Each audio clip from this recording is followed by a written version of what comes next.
मैथिली कार्यक्रम आशा की जोत में हम अहाँके एक बेर आर अभिनंदन कर रहल छी। तहन प्रभु यीशु मसीह के मंगलकारी नाम में हमर अभिनंदन स्वीकार करू। हम अहाँके नमस्कार सेहो कह रहल छी। अपन भाइक दिससँ जे अहाँके समाचार भेट रहल अछि तकरा अहाँ स्वीकार करू। विशेष रूपे पिता परमेश्वर जे ई अवसर हमरा सभके जिंदगी में दिलेन कि हमरा लोकनि पवित्र पोथी के अध्ययन कर सकी। तहन आजुक अध्ययन हमरा लोकनि खूब आनंदक साथ आरंभ करब। तहन एकटा प्रार्थना कर ले छी, तहन आगा बढ़बी। हे हमर सर्वशक्तिमान पिता, हे हमर दयालु पिता, हे हमर कृपालु पिता, प्रभु जी हमरा सभक ऊपर अहाँ विशेष रूपे दया करू। प्रभु जायसँ प्रभु अहाँक वचन सुनय में, अहाँक वचन पढ़े में हमरा लोकनि सफल रह सकी। प्रभु जी कोनो दुष्ट आत्मा हमरा लोकक नहीं सताबैक। जाय काल में प्रभु जी हमरा लोकनि अहाँक वचन सुनैत छी बा अपना जिंदगी में एहि तरहक बात नहीं हुएक। हमर श्रोता भाई बहिन में से जे कियो बीमार छथि बा कोनो तरहक परेशानी में छथि प्रभु, हुनक परेशानी के अहाँ दूर कऽ दियौक। एहि छोट प्रार्थना का हम अपन उद्धारकर्ता यीशु क्रिस्त के नाम से मांग रहल छी, आमीन। हमर श्रोता भाई बहिन, जेना हमरा लोकनि अखन मत्तीक रचल सुसमाचारक अध्ययन कर रहल छी, मुदा हमरा लोकनि अखन देख रहल छी कि दृष्टांतक माध्यम से प्रभु यीशु मसीह हमरा सभक बता रहल छथि कि परमेश्वरक राज्य केहन हेतैक। मुदा आजुक दिन हमरा लोकनि वही बातक ऊपर अध्ययन करब। 13 अध्याय के 27 पद से लऽ कऽ आखिरी पद धरि। तहन जँ अहाँक लग पवित्र पोथी अछि तऽ पोथीक लग बैसू, विशेष फायदा होइत। प्रभु यीशु मसीह बड़ स्पष्ट गाथाक बाजि रहल छथि जे अपन मनक बुद्धिसँ नहि मुदा परमेश्वरक ज्ञानसँ अहाँ काज करू। हमरा लोकनि कहियो कहियो की करैत छी कि अपने बुद्धि के इस्तेमाल करैत छी, अपने बुद्धि के लगाबैत छी कि हमरा लोकनि सफल भऽ जाय।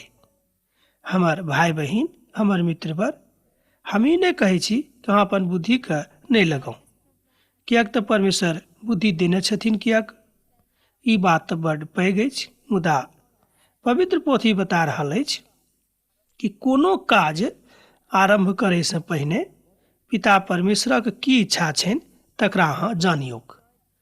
अब अहाँक मोन में हैत कि काज कोना हम सीखबै, कोना के जानबै, तऽ प्रार्थना करके देखियौ, परमेश्वर स्वयं अहाँके सबटा बातक बता देथिन। एक गोटे कहलखिन ई बातक किताबक अछि, ई कोना भऽ सकैत अछि। पवित्र पोथीक विद्वान सब कहैत छथि ई बात भऽ सकैत अछि जँ अहाँ प्रार्थनाक साथ प्रभुसँ एहि सबटा बातक मांगबैक। खेतक मालिक के हुनक मजूर आबि कऽ कहलखिन जे कि अहाँ खेत में आयब कि नीक बीज नहीं बाग केने रहौं। अहिक बादो एहिमे जंगली दानाक पौधा कतयसँ आबि गेल। खेतक मालिक आबि कऽ किसान से पूछैत छथि कि कियो अहाँ खेत में नीक बीजक बाग नहीं केने रहौं की? कियाक तऽ हम देखै छियै कि एहिमे जंगली दाना वाला सब पौधा जन्मल छैक। एहिठाम देखियौ, प्रभु यीशु मसीह अहाँके सिखाबैत छथि कि अहाँक जिंदगी में जे काल्हि अहाँके केहन होइत, एहि बातक जानकारी प्रभु यीशु मसीह छनि। तैं अहाँ प्रार्थनाक साथ एहि सबटा काजक आरंभ करू। ओ हुनकासँ कहलखिन ई तऽ कोनो दुश्मनक काज अछि। मजूर लोकनि हुनकासँ कहलनि कि जे कि अहाँक इच्छा अछि जे हमरा लोकनि जाकऽ ओहि जंगली पौधाके उखाड़ि दियैक। देखियौ, एहि बातक अहाँ 28 पद में पढ़ि सकलहुँ हँ। ओ कहलनि कि जे नहि एना नहीं भऽ जायक जे जंगली पौधाके उखाड़ैत काल में गेहूँक दानाक पौधा सेहो संगे उखड़ि जायक। एहि बातक अहाँ 29 पद में पढ़ि सकलहुँ। एहि बातक ज्ञान किसान लोगक खूब नीकसँ छनि। अहाँके गाम के लोगक एहि बातक खूब ज्ञान छनि कि मान लियौ जँ अहाँ गेहूँ लगेने छी आ गेहूँ के बाग करे से पहिने जँ जमीन के खूब नीक जकाँ तैयार नहीं कयने छी तऽ जंगली पौधा सब ओहिमे उगत।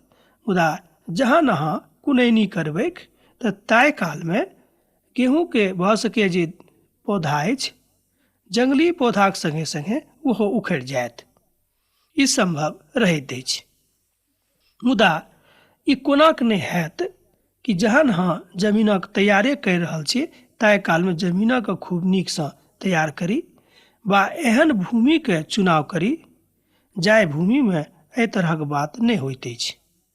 फसलक कटनाइ काल धरि दोनोके एके संगे बढ़ दियौक आ हम कटनीक कालमे मजदूर लोगके कहबनि जे जंगली दानक पौधाके काटि कऽ तकरा जला दियौक आ ओकर बन्धन बना दियौक आ गेहूँक ऊपर ओकरा लगा दियौक।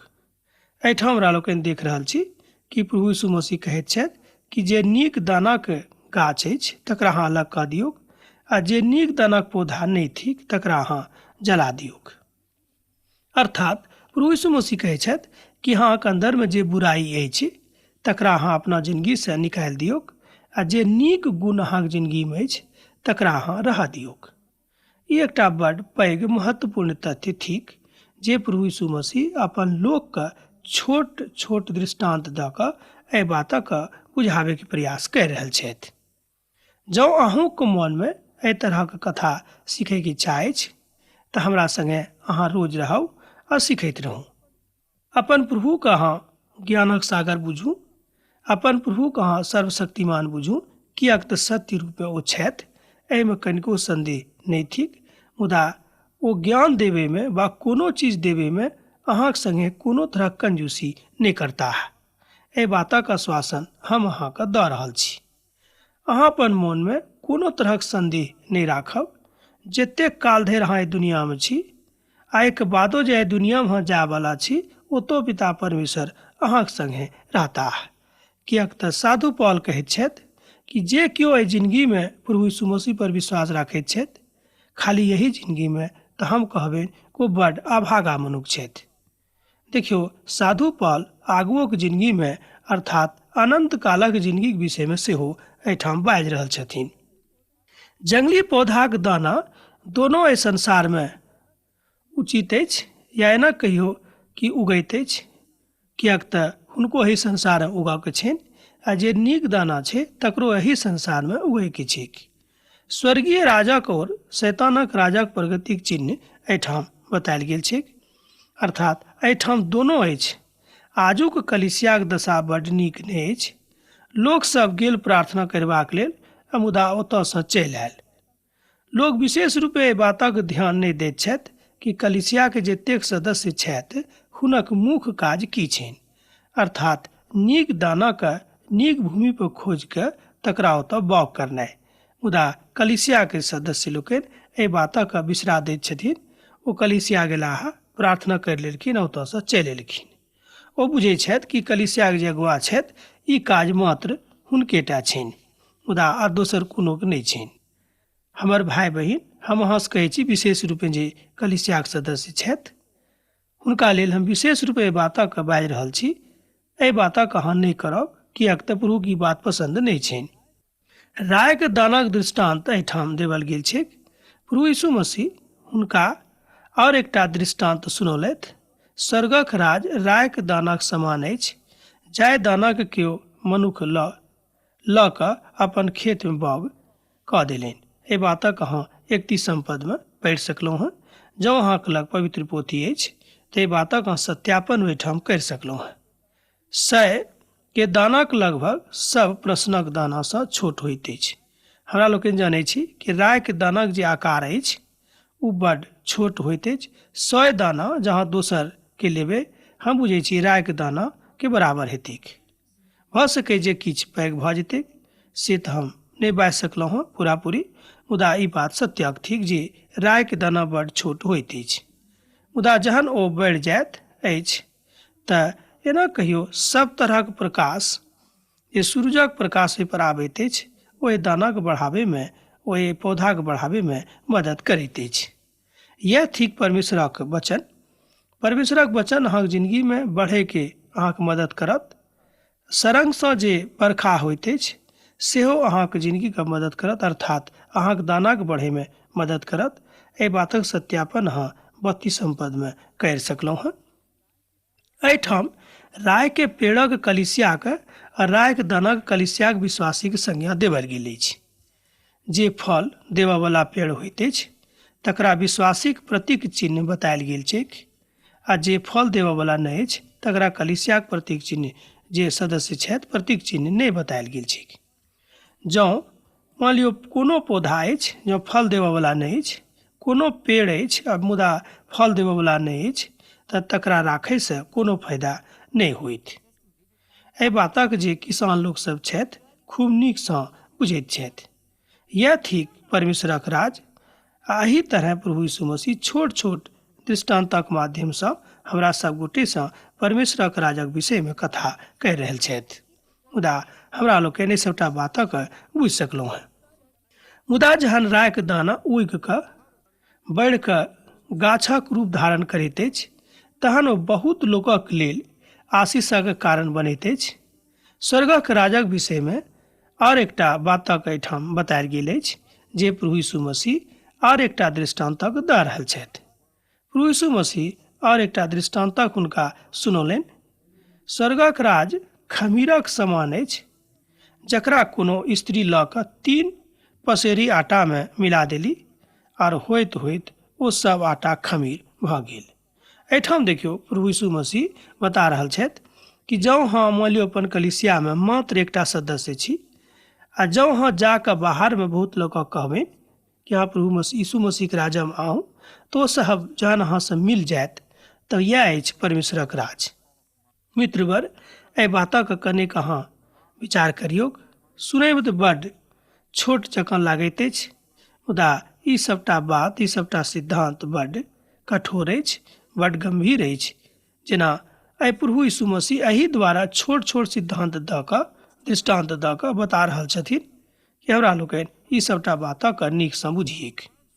प्रभु यीशु मसीह सबके बता रहल छथि जे ओ केहन होइत अछि। हमरा सभक युगमे एहि बातक अहाँ बड्ड नीकसँ बुझि सकलहुँ हेँ जे प्रभु कोनाक स्वर्गीय राजक विषयमे अपन दृष्टान्तक माध्यमसँ बता रहल छथि।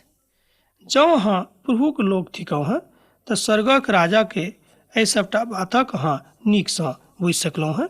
जँ अहाँ प्रभुके राजाक लोके नहि छी तहन एहि सभटा बातक बुझबाक लेल प्रार्थना करू, तहने अहाँ एहि सभटा बातक खूब नीकसँ बुझि सकलहुँ हेँ।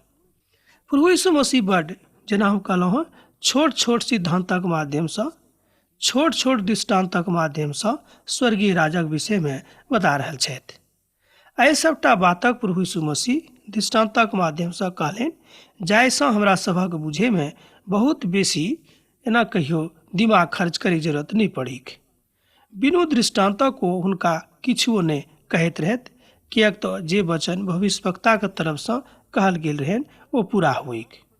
किएक तऽ भविष्यवक्तो सब एहि सभटा बातक भविष्यवाणी कयने रहथि कि उद्धारकर्ता जहन एहि संसारमे औथिन तो एहि सभटा बातक दृष्टान्तक माध्यमसँ हमरा सबके बाजि देथिन।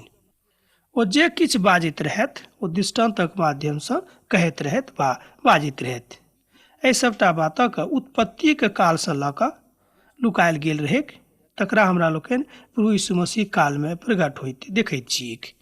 13 अध्यायके 34 और 35 पदमे एहि बातक अहाँ करि सकलहुँ हँ सत्यापन के आगूक पद जे 36 पद अछि ओ जंगली बीजक दृष्टान्तक बता रहल छथि जे ओतऽ राखल गेल अछि। तहन हमरा लोकनि देखी 36 पदमे, जँ अहाँक लग पवित्र पोथी बाइबिल अछि तब पढ़ि कऽ अहाँ देखियौ। तहन प्रभु यीशु मसीह भीड़क छोड़ि कऽ घरमे अयलाह। हुनक चेला लोकनि हुनका लग आबि कऽ कहलनि, खेतक जंगली दानाक दृष्टान्त हमरा बुझा दिअ। चेला लोकनि एहि बातक नहि बुझलखिन, तैँ ओ प्रभु यीशु मसीहसँ प्रार्थना करैत छथि कि हे प्रभु, हमरा ओहि दृष्टान्तक की अर्थ होइत अछि तकरा हमरा बता दियौक। प्रभु यीशु मसीह हुनका उत्तर देलनि जे नीक बीज बौग करयवला मनुख पूत छथि। एहिठाम ओ अपना विषयमे बता रहल छथिन, अर्थात स्वर्गीय पिताके जे एकलौता पूत छथि, अर्थात स्वयं प्रभु यीशु मसीह ओ अपना विषयमे बता रहल छथिन कि पिताके नीक पूत तऽ हम थिकहुँ हेँ, आ हमरा बिनु सहायता केओ नीक दानक बौग नहि कऽ सकैत छथि। अर्थात जँ अहाँ चाहै छी कि नीक दानक हमरा लोकनि बौग करी तब प्रभु यीशु मसीहक संग चलैए टा पड़त, तहने अहाँ एहि सभटा बातक नीकसँ बाग करि सकलहुँ हेँ। एहि बातक सत्यापन अहाँ 37 पदमे करि सकैत छी। तकरा बादमे 38 पदक हमरा लोकनि देखी, खेत संसार अछि आ नीक बीज स्वर्ग राजाक संतान अछि आ जंगली बीज दुष्टक संतान अछि। 38 पदमे देखियौ, एहि सभटा बातक खोलि कऽ प्रभु यीशु मसीह बाजि देने छथिन। तहन जँ अहाँके लग पवित्र पोथी बाइबिल अछि तऽ हमरा संगे अहूँ खोलि कऽ देखियौ। खेत संसार अछि आ नीक बीज स्वर्ग राजक संतान अछि आ जंगली बीज दुष्टक संतान अछि। एहि बातक खोलि कऽ एहिठाम बतायल गेल छै। एहि सब वचनमे प्रभु यीशु मसीह स्पष्ट रूपे एहि बातक बता रहल छथिन कि स्वर्गक राज केहन होइत अछि। हमरा लोकनि जँ स्तुतिक माध्यमसँ, हमरा लोकनि जँ प्रार्थनाक माध्यमसँ एहि सभटा बातक सिखबै तऽ निश्चित रूपेण ई सभटा बातक सीख कऽ प्रभुक राज्यमे प्रवेश करि सकलहुँ हेँ। 39 पदमे एहि तरह बतायल गेल छै जे ओहि बीजक बौग कयलथि ओ शैतानक अछि आ फसलक कटाई जगतक अंत अछि आ काटयवला स्वर्गदूत छथि। एहिठाम प्रभु यीशु मसीह कहैत छथि कि जे केओ खराब बीजक बौग करत हुनका काटल जेतनि आ तकरा बाद हुनका जरावल जेतनि। ई बात सेहो एहिठाम प्रयुक्त कयल गेल छै। जेना जंगली दानाक पौधा उखाड़ल जाइत अछि और जरावल जाइत अछि, ओहि तरह जगतक अंतमे सेहो होइत अछि। देखियौ, प्रभु यीशु मसीह बड्ड स्पष्ट जकाँ एहि 40 पदमे बाजि रहल छथिन कि संसारक अंत कोना हेतैक। मुदा आखिरी समयमे जे मनुख उद्धार नहि पयने छथि, जे मनुख ईश्वरके नहि मानैत छथि, जे मनुख प्रभु यीशु मसीहके नहि मानैत छथि, हुनक कोन तरहक व्यवस्था भऽ जेथिन, कोन तरहक अवस्था भऽ जेथिन। एहिठाम मसीही जिंदगीके अंतरंग उद्देश्यके बतायल गेल छै। देखियौ कतेक नीक आ अंतरंग उद्देश्य प्रभु यीशु मसीह जिंदगीके एहिठाम बतायल गेल छै। गुप्त खजाना और कीमती मोतीक दृष्टांत सेहो प्रभु यीशु मसीह दैत छथि। स्वर्गक राज खेतमे लुकायल धनक समान अछि। कोनो मनुख एहि धनक पौलथि और तकरा लुका देलथि, तहन ओ आनंदमे भरि कऽ गेलाह आ अपन सब किछु बेच कऽ ओहि खेतक खरीद लेलखिन। देखियौ एहिठाम 44 पदमे एहि बातक ओ बाजि रहल छथिन। ओ कहै छथिन कि देखियौ स्वर्गक राज एहि तरहक अछि। खेतक दृष्टांत दैत छथि, अर्थात गुप्त खजानाके दृष्टांत दऽ रहल छथिन। खजाना इजरायलक और खेत संसारक प्रतीक रूप अछि। एना कहियो कि खजानाके इजरायलके और खेतक संसारके प्रतीक चिन्हक रूपमे एहिठाम प्रयुक्त कयल गेल छै, एहिठाम बतायल गेल छै। एहिठाम एना हमरा लोकनि बुझि सकलहुँ हेँ कि जे केओ प्रभुक संग छथि, या बुझियौ ओ संसारक एकटा गुप्त खजाना छथि, किएक तऽ ओहि खजानाके पिता परमेश्वर बड्ड पसंद करैत छथिन। मनुखक पुत्र जे प्रभु यीशु मसीह छथि, अर्थात प्रभु यीशु मसीह एहिठाम स्वर्गक एकटा प्रतीक चिन्हक रूपमे दिखाई पड़ैत छथि। आब एहिठाम देखियौ जालक दृष्टांत सेहो देवल गेल छै। तहन स्वर्गीय राजक ओहि जालक समान अछि जे समुद्रमे डालल गेल आ ओहिमे हर तरहक माछ आबि गेलिक, वा एना कहियौ कि फँसि गेलिक। एहि बातक अहाँ 47 पदमे पढ़ि सकलहुँ हेँ। जँ अहाँके लग पवित्र पोथी बाइबिल अछि तऽ अहाँ पढ़ू। तहन स्वर्गक राज ओहि जालक समान अछि जे समुद्रमे डालल गेल आ ओहिमे तरह तरहक माछ आबि गेलिक। एहि बातक ऊपर जँ सबसँ बेसी नीक कथा बतायल गेल अछि, ओ थिक प्रभुमे आध्यात्मिक रूपे नीक बननाइ, अर्थात अहाँके जे आध्यात्मिक जीवन अछि, अहाँके जे आत्मिक जीवन अछि, ताहि जीवनमे अहाँ कतेक मजबूत छी। एहि बातक एहिठाम बतायल गेल छै। पद 48 एहि तरह बतायल गेल छै, जहन ओ मरि गेल तहन मछुआ लोकनि ओहि जालक कछार पर घसीट कऽ लऽ आनलनि। ओ बैसि कऽ नीक नीक माछके ओहि बाटीमे जौर कऽ लेलखिन, और जे माछ खराब रहै तकरा ओ फेंक देलखिन पानिमे कऽ। एहिठाम प्रभु यीशु मसीह एहिठाम पिता परमेश्वरक राजाके विषयमे बता रहल छथि कि जे केओ नीक माछ छथि हुनका प्रभु यीशु मसीह अपन टोकरीमे, अपन डलियामे लऽ लेथिन आ जे माछ नीक नहि अछि तकरा ओ छोड़ि देथिन, तकरा ओ फेंक देथिन। संसारक अंतमे एहि तरह होइतिक। स्वर्गदूत आबि कऽ दुष्टक धर्मीसँ अलग करि देतिक आ ओकरा आगूक अंगारमे डालि देतिक। एहिठाम एहि पदक अहाँ 49 पदक अहाँ देख रहल छी। तहन एहि पदक एक बेर हम आरो पढ़ी अहाँके लेल। स्वर्गदूत आबि कऽ दुष्टक धर्मीसँ अलग कऽ देथिन आ ओकरा आगि महक एना कहियो आगीके अंगारी महक डालि देथिन। एहि बातक अहाँ 49 पदमे पढ़ि सकलहुँ हँ। जँ अहाँके लग पवित्र पोथी अछि तऽ अहाँ पढ़ि कऽ अखने देखियौक। प्रभु यीशु हुनका पुछलनि जे ई की सब बात अहाँके बुझायल, जे कहलियै जे की भऽ रहल अछि, ई बातक की अहाँ बुझि रहल छियै। तकरा बाद प्रभुक दास मत्ती एहि सबटा बातक बड्ड नीकसँ बाजि कऽ अपन सुसमाचारमे एहि बातक घोषणा करि रहल छथि जे प्रभुमे अहाँ बड्ड विश्वास योग्य रहू, तहने अहाँ किछु पायब, आ जँ अहाँ प्रभुमे विश्वास योग्य नहि रहब तऽ अहाँ किछु नहि पायब। किएक तो संपूर्ण सृष्टिके राजा छथि, अर्थात प्रभु यीशु मसीह। मुदा जहन प्रभु यीशु मसीह एहि सबटा दृष्टान्तक बाजि देलखिन तहन ओ ओहिठामसँ कतहु चलि गेलाह। एहि बातक हमरा लोकनि एहि अध्यायके 53 पदमे देख रहल छी।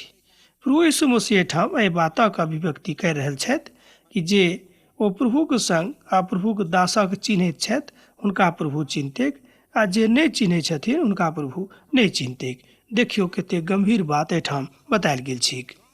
ओ सब यीशुक ऊपर विश्वास नहि कयलथि।